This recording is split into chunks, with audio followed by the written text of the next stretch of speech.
Halo, perkenalkan nama saya Regina Gracia Riani Altanin dari Teknik Sipil Angkatan 2020 dengan NIM 21010120140140096. Saat ini saya akan mempresentasikan terkait studi kasus Value Engineering tentang Georgia Department of Transportation. Yang pertama ada deskripsi proyek. Tujuan dari usulan proyek ini yaitu untuk menyediakan operasional dan peningkatan keselamatan sepanjang I-20 eastbound di sekitar simpangan I-285. Proyek ini dibutuhkan untuk mengatasi masalah operasional dari weaving I-20 eastbound antara I-285 di Jalan Wesley Chapel. Berikut merupakan peta lokasi proyek. Berikut merupakan detail dari peta lokasi proyek. Selanjutnya saya juga akan menjelaskan terkait masalah dan tujuan proyek. Proyek ini dikembangkan sesuai ketentuan yang berlaku. Hal ini mengharuskan desain dan konstruksi tidak akan meminta tambahan hak, seperti tidak akan meluas hingga aliran sungai atau lahan basah, dan tidak akan meminta izin untuk relokasi bangunan. Ada juga perjanjian tertentu yang telah dilaksanakan sebagai hasil dari pertemuan berkala dengan para penanggung jawab proyek. Di antara perjanjian tersebut adalah dibuatnya peredam suara yang cukup luas untuk mengurangi suara dan dampak visual pada rumah dan bisnis lokal. Memperbaiki weaving secepat mungkin akan bermanfaat bagi publik. Selanjutnya ada proses studi VE. Pemimpin dan tim studi VE disediakan oleh PBSNJ, dilengkapi oleh teknisi desain jembatan dari Civil Service. Tim ini terdiri dari yang pertama ada Charles R. sebagai tim leader, terus selanjutnya ada Luke Clark sebagai Senior Highway Design Engineer. Selanjutnya ada Kevin Martin sebagai Highway Construction Specialist. Yang terakhir ada Ramesh Kalva sebagai Senior Bridge Design Engineering. Dari 7 langkah rencana kerja VE, yang pertama ada tahap informasi. Selama tahap ini, tim VE menerima briefing dari staf Departemen Transportasi Georgia dan konsultan desain dari Arcadis. Briefing ini meliputi diskusi makna desain proyek, fokus keuangan, dan pembatasan fisik proyek. Selanjutnya, tim VE mengembangkan cost model dari data keuangan yang disediakan oleh desainer dan menyesuaikan dengan informasi gambaran konstruksi yang akan dijumpai pembaca pada laporan berjudul Project Description. Berikut merupakan analisis Pareto dari proyek tersebut. Dapat dilihat pada presentasi kumulatifnya, untuk 80% biayanya ada sejumlah item pekerjaan yang mempengaruhi dan akan dilaksanakan, mulai dari aspal paving hingga yang lain-lainnya. Selanjutnya ada 7 langkah rencana kerja VE. Yang kedua, yaitu tahap analisis. Nah, di tahap analisis ini, tim VE menentukan fungsi proyek dibarengi dengan review proyek dari konsep paling sederhana sampai seperti pertanyaan what is the project supposed to do dan how it's it to accomplish this purpose. Dalam bahasa VE, jawaban pertanyaan tersebut berupa kata kerja semu dan kata benda terukur. Jawaban ini membantu tim VE terhindar dari pemotongan kos berbahaya dari fungsi dasar. Phase diagram membantu dalam menganalisis fungsi. Selanjutnya ada diagram phase dari proyek ini. 7 langkah rencana kerja VE yang selanjutnya yaitu tahap spekulasi.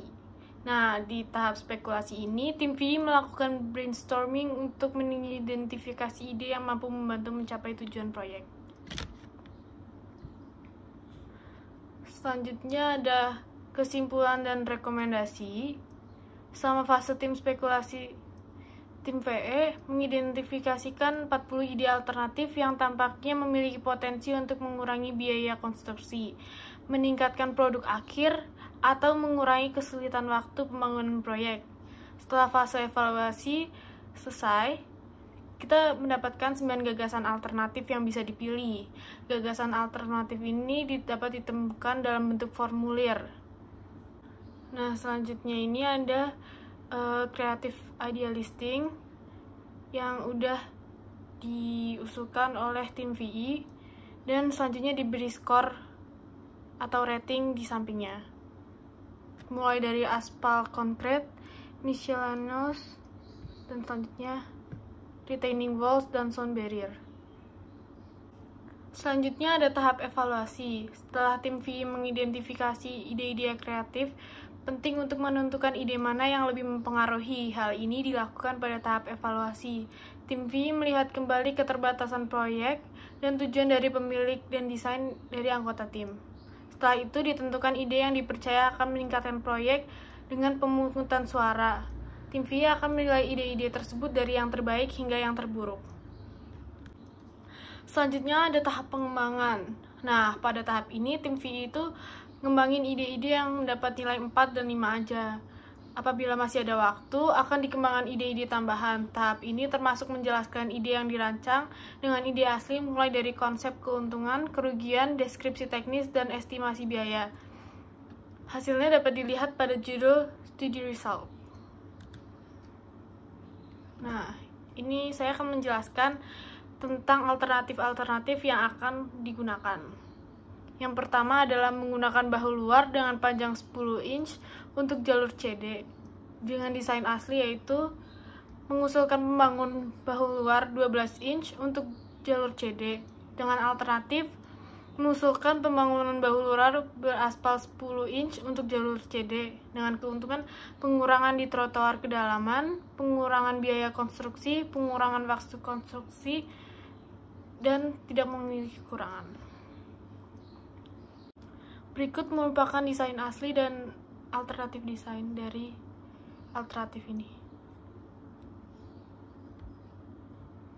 Selanjutnya ada berkoordinasi dengan proyek perbaikan pelapisan ulang yang direncanakan.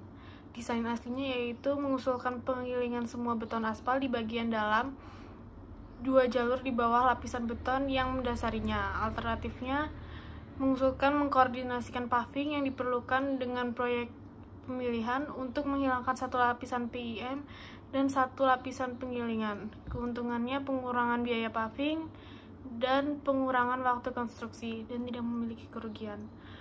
Pada perencanaan alternatif ini, jika desain asli memiliki estimasi sebesar $1.988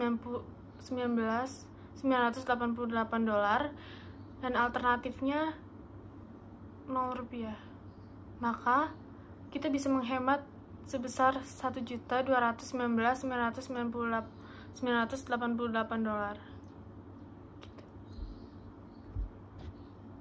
Selanjutnya ada memanfaatkan kemiringan silang 4% di bahu luar dengan garis singgung. Desain asli yaitu membutuhkan konstruksi bahu luar dengan trotoar kedalaman penuh di A kemiringan silang 6% pada bagian singgung. Alternatifnya yaitu mengusulkan untuk membangun bahu luar dengan trotoar kedalaman penuh dengan lereng miring 4% dalam bagian singgung. Keuntungannya yaitu pengurangan dalam biaya penggilingan, pengurangan biaya leveling, dan memiliki kerugian yaitu dapat berdampak pada aliran drainase. Selanjutnya yaitu menggunakan guard line 2 sisi untuk memisahkan CD lanes. Desain aslinya itu menggunakan beton tipe 26, median dari STA 65 hingga STA 135. Keuntungannya penghematan biaya material, bisa dihancurkan untuk pelebaran jalan di masa depan. Terus selanjutnya penghematan waktu pemasangan, dan memiliki kerugian yaitu harus merevisi saluran drainase yang ada, meningkatkan biaya pemeliharaan. Namun dengan menggunakan alternatif ini, dengan desain asli memiliki estimasi harga sebesar $1.223.890. Dengan desain alternatif memiliki estimasi harga $130.463. Dengan ini kita bisa menghemat sebesar $1.093.337.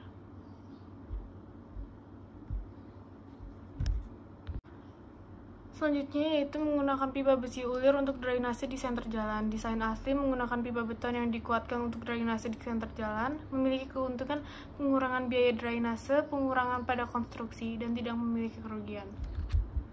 Selanjutnya yaitu menggunakan DPT dengan MSE atau yang disebut Mechanically Stabilized Earth Wall. Desain asli menggunakan DPT dari beton, keuntungannya menghemat biaya, mengurangi waktu konstruksi, meningkatkan nilai estetika. MSE wall telah digunakan di daerah ini, kerugiannya tidak ada.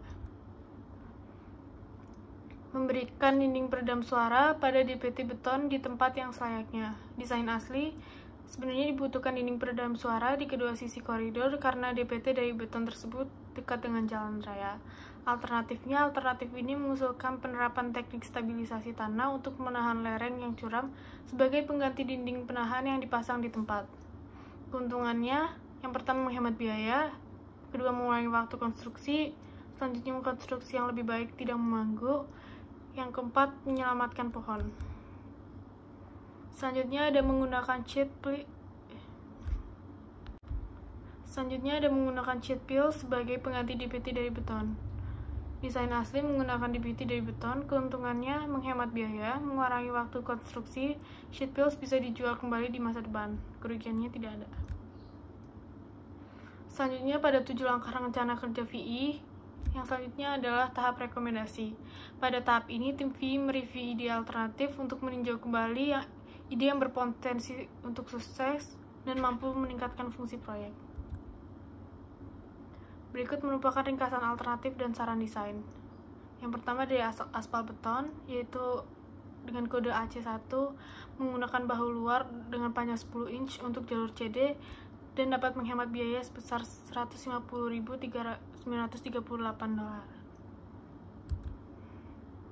Selanjutnya ini juga merupakan ringkasan alternatif dan saran desain. Selanjutnya dalam 7 langkah rencana VI, yang selanjutnya adalah tahap presentasi.